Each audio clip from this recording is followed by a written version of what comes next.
Target DYSO prelims 2025 એક્ઝામને ધ્યાનમાં રાખીને science and ટેકનોલોજીના ભાગ સ્વરૂપે આજે એક નાનકડો અને ઇમ્પોર્ટન્ટ ટોપિક આપણે ચર્ચામાં લેવા જઈ રહ્યા છીએ.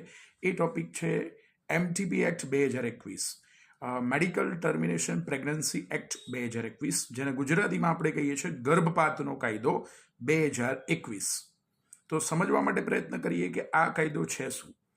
તો એકચ્યુઅલમાં આ કાયદા અનુસાર કાયદેસર લીગલી એબોર્શનની છૂટ આપવામાં આવે છે, પરંતુ એના પાછળનું કારણ મેડિકલ હોવું જોઈએ.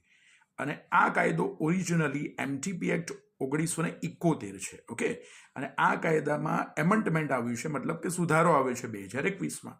તો હવે પ્રશ્ન થાય, MTP એક્ટ 1971 અને MTP એક્ટ 2021 વચ્ચેનો તફાવત શું છે? તો જુઓ, MTP એક્ટ 1971 વાળો જે જૂનો કાયદો હતો એ મુજબ 20 અઠવાડિયા સુધી 20 વીક્સ સુધી ગર્ભપાતની છૂટ હતી, જો મેડિકલ કારણ સાબિત થાય તો.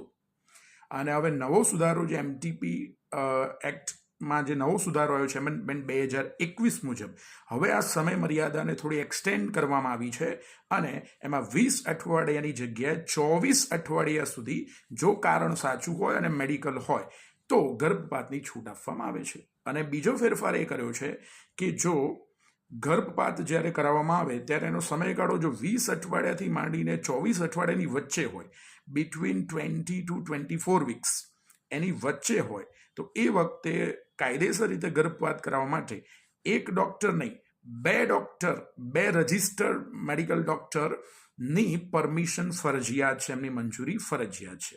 ઓકે, તો યાદ રહી ગયું હશે ટૂંકમાં, સમય મર્યાદા 20 અઠવાડિયાની જગ્યાએ 24 અઠવાડિયા કરવામાં આવી.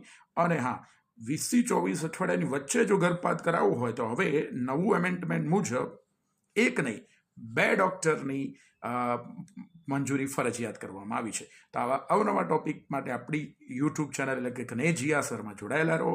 અને ફટાફટ આજનો આ શોર્ટ્સ વિડીયો તમને કેવો લાગ્યો તો એના વિશે તમે ફીડબેક પણ આપી શકો છો નીચે કોમેન્ટ બોક્સમાં. ઠીક છે, અને આપણી યુટ્યુબ ચેનલને સબસ્ક્રાઈબ કરો અને શેર કરો. Thank you so much. જય શ્રી કૃષ્ણ.